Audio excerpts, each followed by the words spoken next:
Hi guys, welcome to My Blue Thoughts. We're at number 12 now. We're almost done with the season, and I'm just gonna say, Dodger fans, calm down, okay? Calm down.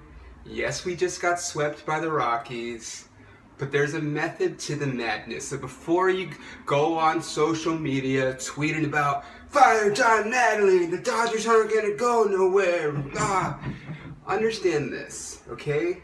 Don Mattingly is getting his team ready for the postseason. We know they're going to make it. I don't care, statistically, they haven't made it yet. They're going to make it, okay? They're going to San Francisco. They've got 4 games with the Giants. Yes, we haven't won all season in San Francisco, but the Dodgers are a completely different team than they were at the beginning of the season, okay? They're going to win one of those games. I think they're going to win tonight, so mark my words.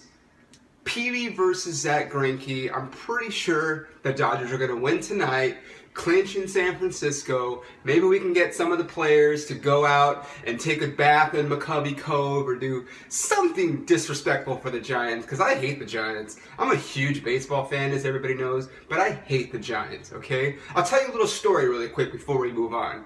Tommy Lasorda, a few years ago, was at AT&T Park, where the Giants play, and he was in the Dodgers clubhouse, and one of the clubhouse attendants comes over to the Dodgers clubhouse. One of the Giants clubhouse kids comes to the Dodgers clubhouse and says, "Mr. Lasorda, Willie Mays is in the Giants clubhouse. He'd like to talk to you."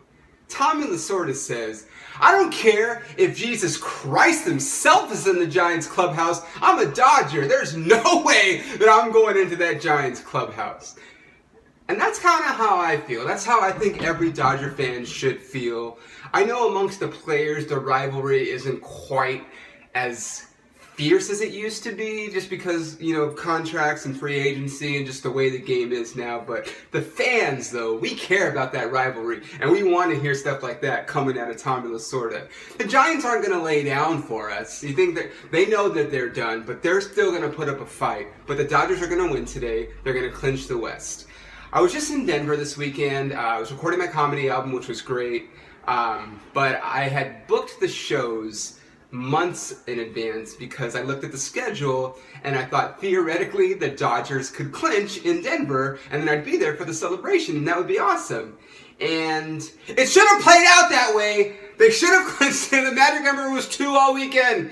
They got swept by the Rockies, like I said. Don't jump off of a bridge. It just would have been convenient had they swept or had they won a couple games there and clinched, and I would have been there. But it's a gorgeous ballpark. I was very, very pleased to see.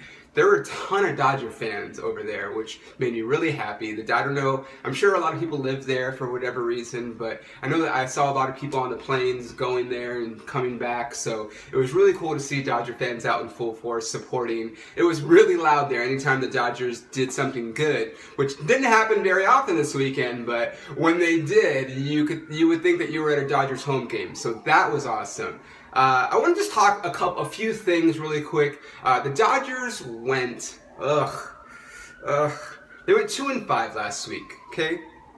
They went 3-3 the week before, so they were on fire, and now they've kind of taken a couple steps back.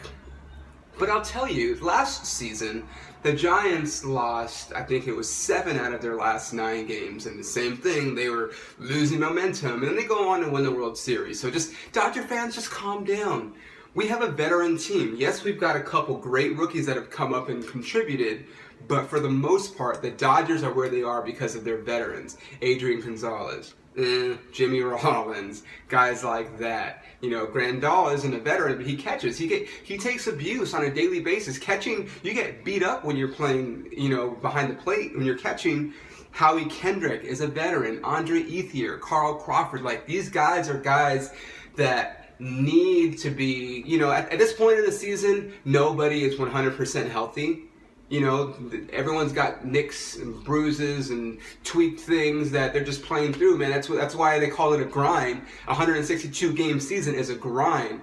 So, would we like Mattingly to put his A lineup into, to start his best 9 every day? Yes, but at the same time, we also want our guys fully refreshed come the postseason, because that's really what it's about. Before the season started, we knew that the Dodgers are going to make the postseason, and that's what's going to happen. The Dodgers are going to make the postseason. I'll say it again. The Dodgers are going to make the postseason. But we want our guys healthy. When we need them most, we want everybody to feel 100% or as close to 100%. Like I said, at this point in the season, guys don't feel 100%. But I'm okay with Mattingly giving these guys the rest that they need, because we're going to need them come October. That being said, I want to talk really quick. A couple things. I know this is my blue thoughts, but I'm going to address a couple things going on elsewhere in the league. We already talked about Matt Harvey last week and what the Mets are going to do with him. I'm pretty sure they're just going to let him go, because you never know when you're going to make it to the postseason, and let alone be able to advance in the postseason. That Mets pitching staff is scary, okay? Their top, DeGrom, Syndergaard, Harvey, like those are three pitchers that I do not want to face, okay? That being said, a few years ago, the Nationals had the same situation with Steven Strasburg coming off of his Tommy John surgery, and they elected to shut him down. And then the Nationals got eliminated in the postseason because they ran out of pitching. You can never sandbag. You can never assume that no matter how good your nucleus or talent or whatever is, that you're going to be in the postseason year in, year out. So I think the Mets realized that this year. That's why they went and made the trade for Cespedes, who's been huge for them, and now they're all playing very well. Matt Harvey is going to pitch in the postseason, because the Mets have not been close to the postseason since they eliminated the Dodgers in 2006. So look for him to be somewhat of a factor. That being said, did you see the fight between Papelbon and Bryce Harper? Bryce Harper didn't run to first base. I've been talking about that for the last few weeks. Guys like Andre Ethier and Howie Kendrick that are going out there and busting their ass to first base. These are veterans. These are guys in their 30s. You know, Ethier is 33. Kendrick is 32. These are guys that theoretically shouldn't be hustling to first base every time, but they play the game the way it should be. And then Jonathan Papelbon called out Bryce Harper, "Hey man, why don't you run to first base?" And Bryce Harper got a fucking attitude. Hey, I'd choke the shit out of you too, man. If I saw someone like Adrian Gonzalez do that to Yasiel Puig for hot dogging it, or Jock Peterson, no, Jock Peterson's running to first base too. You need to hustle all the time. You're getting paid millions of dollars, setting an example to play a game. You play that shit with your heart all the time. Give yourself 100% on the field so that your teammates and everybody watching you can see. That being said, Clayton Kershaw on Thursday afternoon did not have his best stuff. You know, we're so spoiled seeing Clayton Kershaw pitch. He did not have his best stuff on Thursday, and Mattingly pulled him out of the game after 5 innings. And if you guys saw what I saw in the dugout that transpired between Clayton and Mattingly telling him, like, we're looking into postseason, like, relax, and Clayton Kershaw, "No, you're not taking me out of this fucking game, Mattingly. You're not taking me out of this game. I want to pitch. I don't care what we're going to, like, I'm winning this game. You can't pull me out when I'm losing, coach. I gotta keep our team in the game," because he knows the bullpen is a piece of shit. And I said it, the bullpen fucking sucks, man. Sometimes they'll have games where they go, you know, they'll pitch extra innings and they'll go scoreless for 7, and then they'll have a game where they allow a walk-off home run, or they'll walk the leadoff guy. It's just like, the bullpen, we know it's an Achilles heel for us. There's nothing we can do about it at this point. The Dodgers have the bullpen they have. That's all we can do at this point. But Clayton Kershaw was so mad. It was getting mad in his face. He did not want to come out of that game. And like we said, we know the Dodgers are going to the postseason, but this is someone that wants to win. This is a competitor. I need 25 Clayton Kershaws. You see Clayton Kershaw run at first base when he hits a ground ball? He's running. And sometimes he jogs, but he's running. He's a pitcher, man. He's a pitcher. I loved it, though. Like I said, we talked about Ethier, you know, getting upset with himself and doing things like that on the field. I want guys like that. I want 25 Clayton Kershaws, guys that care and are that much competitive. Clayton Kershaw is a sweetheart angel off the field when he's not pitching. He talks about God, and he goes and does charity in Africa. But when he's on the field, man, that dude becomes a different beast. It's like Jekyll and Hyde with him. So I loved to see that. I wish we saw that every day out of everybody. It's just not the case. That's just the day and age that we live in. That being said, what the fuck are the Dodgers going to do with their number 3 starter, man? We got Clayton Kershaw and Zach Greinke. Cool, we win 2 games. But then what? Brett Anderson has not pitched this many innings ever. He's getting tired. I don't care what he says. His last 2 starts, coincidentally, have been the worst 2 starts of his season. Is it because he's tired? Yeah, that's what I think.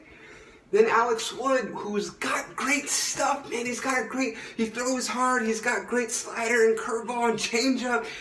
And then he just gets lit up in Coors Field. And like, I know Coors Field with the altitude and so forth, but you gave up 8 runs, dude. You gave up 8 runs, and then he said, I didn't really feel like I pitched that bad.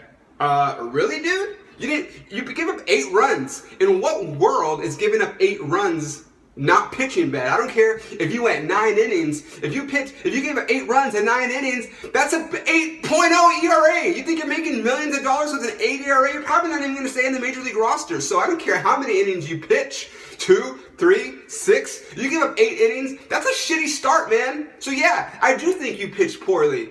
Did you leave a couple pitchers up that ended up getting hit out of the park? Yeah, that's pitching poorly, man. You shouldn't have gotten those guys on base in the first place. Errors happen. Little bleeder hits happen. That's part of baseball. You need, as a pitcher, you need to step up when those things happen and then put the guys away. Don't let them score and be like, oh, well, this is 1 pitch. Yeah, if it's 1 pitch with the bases loaded, you just gave up a fucking grand slam, dude. I don't know who the Dodgers' 3rd starter is going to be when the playoffs start. Hopefully they have a 2-0 lead when that happens, and then the pressure won't be as big. And if you're going to go with one guy versus Alex Wood versus Brett Anderson, even though he pitched like shit the last game, he has shown great stuff and his ability to be dominant. And Alex Wood has the kind of stuff that you need in October. Brett Anderson, he's a ground ball pitcher. He's more of a finesse guy. Like I said, you could just tell by the way his pitches are moving, the way he's pitched the last few games, that he's not pitching at 100%. Like I said, no one is. But if you're going to give me one guy as a 3 starter, Wood versus Brett Anderson, you got to go with Wood. I'm sorry, Brett. You could be first out of the bullpen because I don't know if the Dodgers are going to go with a 4-man rotation in the postseason. Let's hope for a sweep the first round of the Mets. Then they don't have to worry about it until the 2nd round. But man, I'm really scared with the number 3 starter and the bullpen. It feels like I've just been repeating all year. I really miss Hyun-Jin Ryu. I wish he wouldn't have gotten hurt, but it happens, man. Injuries happen in baseball. The Dodgers have just been lucky enough to be able to play through all these injuries. They're getting everybody healthy. Postseason is right around the corner. We look to wrap it up and then see what happens moving forward. It's going to be an interesting week. Let's keep the champagne ready to celebrate winning the West and then look towards the playoffs. I've been Peter Surs, My Blue Thoughts. Thanks for listening. Have a good night, guys. Bye.